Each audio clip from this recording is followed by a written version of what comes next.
Rayuan manis menantu sebelum bunuh mertua, ajak beli sandal lebaran, ternyata dihabisi tanpa ampun.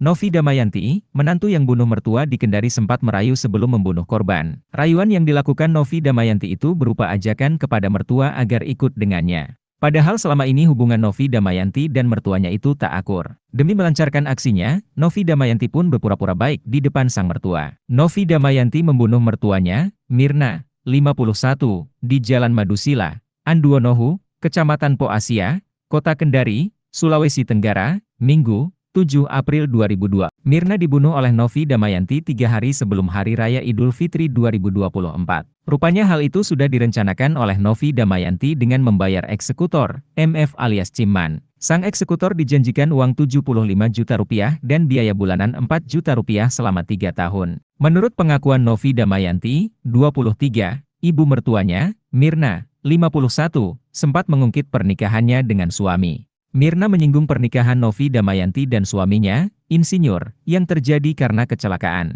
Hal itu lalu membuat Novi Damayanti sakit hati hingga merencanakan pembunuhan Mirna. Mirna dihabisi oleh Novi Damayanti di Jalan Madusila, Anduonohu, Kecamatan Po Asia, Kota Kendari, Sulawesi Tenggara pada Minggu, 7 April 2024. Novi Damayanti menyewa eksekutor dengan bayaran fantastis. Sang eksekutor adalah MF, yang merupakan tetangga masa kecil Novi Damayanti. Novi Damayanti sudah memberikan uang 10,5 juta rupiah kepada MF, dan dijanjikan 75 juta rupiah setelah selesai. Selain itu dijanjikan juga 4 juta rupiah selama 3 tahun, kata Kapolres Kendari, Kombes Aris Triyunarko. Mirna dibunuh di dalam mobil dengan cara ditusuk oleh MF. Setelah itu, Novi Damayanti merekayasa kematian mertuanya seolah terjadi pembegalan. Novi Damayanti membuat laporan ke polisi bahkan pura-pura menangis di rumah sakit. Padahal kematian mertuanya itu adalah ulah dirinya sendiri. Aris mengatakan, motif Novi Damayanti membunuh mertuanya yakni karena sakit hati. Sakit hari karena ibu mertuanya sering mencampuri urusan rumah tangga tersangka ND, kata Aris Triyunarko.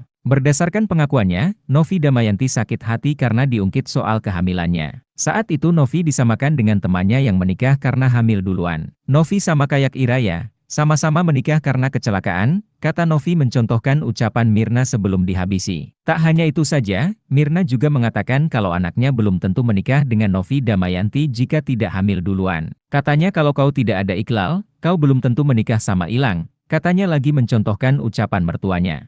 Bahkan menurut Novi Damayanti, hal itu disampaikan mertuanya sambil meledek. Sambil ketawa-ketawa, sakit hatiku toh, jelasnya. Novi Damayanti pun menjelaskan kalau Iqlal yang dimaksud mertuanya itu adalah anaknya. Iqlalkan nama anakku, ungkap Novi lagi.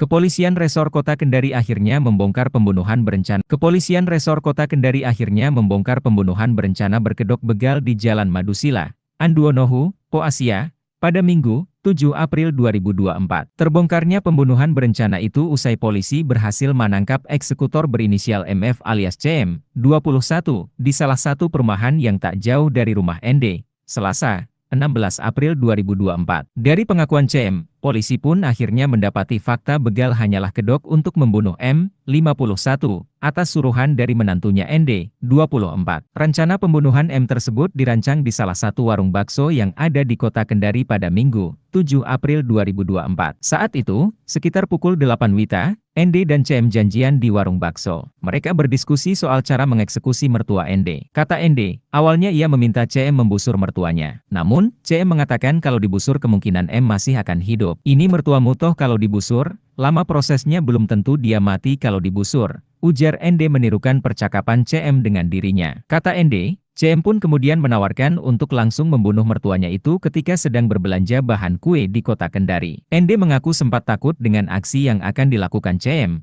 akan tetapi CM meyakinkan aksinya itu tak akan diketahui. Ia berjanji akan menggunakan sarung tangan agar tidak meninggalkan sidik jari di dalam mobil. Yang penting aman toh? Tanya ND kepada CM. Setelah sepakat dengan rencana pembunuhan itu, ND pun memberikan uang Rp1, 5 juta. Kemudian apabila CM berhasil membunuh mertua ND, ia akan mendapatkan uang 75 juta rupiah dan uang 4 juta rupiah per bulan selama 3 tahun. Siang hari, ND bersama suami dan anaknya kemudian berangkat ke rumah mertuanya di Sampara, Kabupaten Konawe. Tiba di sana, Ende mengajak mertuanya ke kota Kendari berbelanja kebutuhan Idul Fitri. Di Kendari, Ende dan mertuanya terlebih dahulu berbelanja bawang di Pasar Anduonohu. Sedang berbelanja, Ende mengaku dirinya dihubungi CM untuk membawa mertuanya itu ke arah Indogrosir. "Nanti pelan-pelan saja kamu bawa mobil," kata Ende menirukan pesan CM. Mendengar arahan itu, Ende kemudian membawa mobilnya menuju arah Indogrosir. Di sana, ia kemudian memberhentikan mobilnya di depan kantor DPRD Kota Kendari. Ketika berhenti, CM pun kemudian masuk ke dalam mobil dan langsung mengeksekusi M dengan cara menikamnya beberapa kali. Sementara Ende kemudian kembali mengemudikan mobilnya untuk berputar-putar usai CM mengeksekusi mertuanya. Lalu kembali memarkir mobilnya di depan kantor DPRD Kota Kendari dan meminta tolong jika dirinya sudah menjadi korban begal. Download Tribun X sekarang,